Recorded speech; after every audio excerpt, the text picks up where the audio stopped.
Hello, আসসালামু আলাইকুম। সবাই কেমন আছেন? আশা করি আল্লাহর রহমতে সবাই ভালো আছেন। আজকে আরেকটা নতুন রেসিপি নিয়ে আসলাম।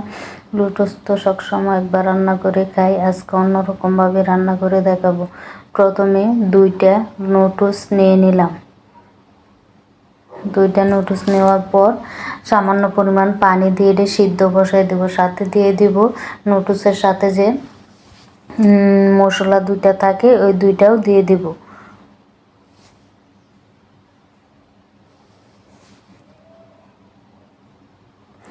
ওই দিকে দেন এটি সিদ্ধ বসায় দেব।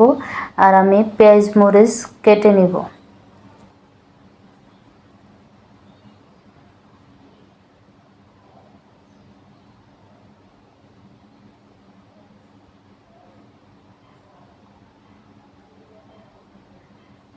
পেঁয়াজ মরিচ কাটা হয়ে গেছে।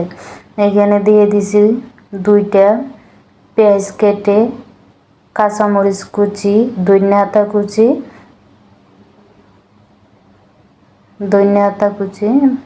কাঁচামরিচ কুচি আর সামান্য পরিমাণ লবণ দিয়ে দেব।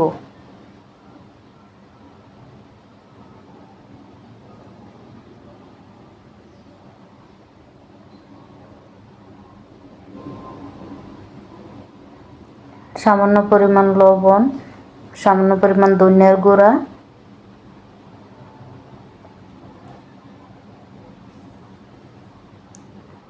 সামান্য পরিমাণ হলুদ।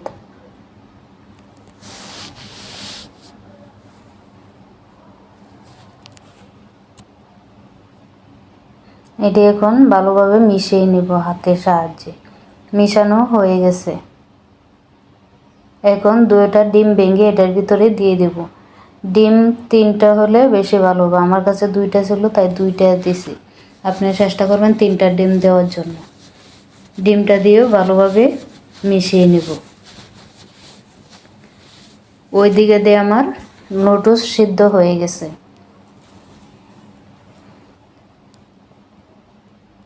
এখন একটা তাওয়া বসিয়ে দেব। তাওয়ার ভিতরে তেল দিয়ে দেব। তেল দিয়ে দিলাম। এখন তেলটা গরম হওয়া পর্যন্ত, তেলটা গরম হয়ে গেছে, এখন ডিম দিয়ে দিব।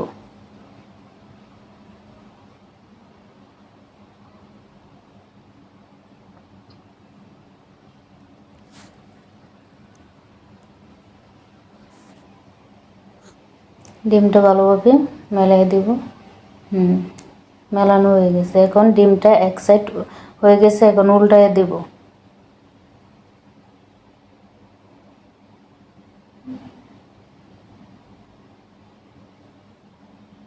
একবার এভাবে বাসায় তৈরি করে দেখবেন আর আমাকে কমেন্ট করে জানাবেন। সন্ধ্যার সময় এমন মজাদার নাস্তা হলে আর কি লাগে।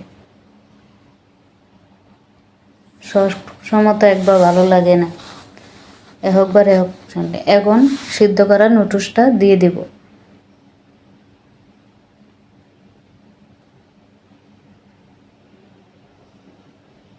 ভালোভাবে মিশিয়ে দিয়ে দিব চারোখানে সমানভাবে। যদি ভিডিও ভালো লাগে তাহলে শেয়ারও করে দেবেন। আর একবার এইভাবে মজাদার নাস্তা তৈরি করে বাসায় দেখবেন।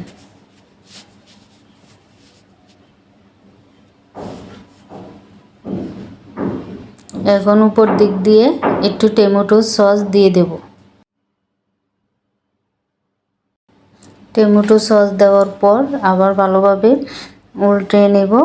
হয়ে গেছে আমার। নামায়ে নেব। নামিয়ে একটা প্লেটের ভিতর রেখে দেব। আমার ভিডিও যদি ভালো লাগে সবার লাইক করবেন, শেয়ার করবেন আর কমেন্টে জানাবেন কী রেসিপি দেখতে চান। এই যে ডিম হয়ে গেছে। এভাবে ডিম নুডলস একবার রান্না করে দেখবেন। সবাই ভালো থাকেন। আল্লাহ হাফেজ।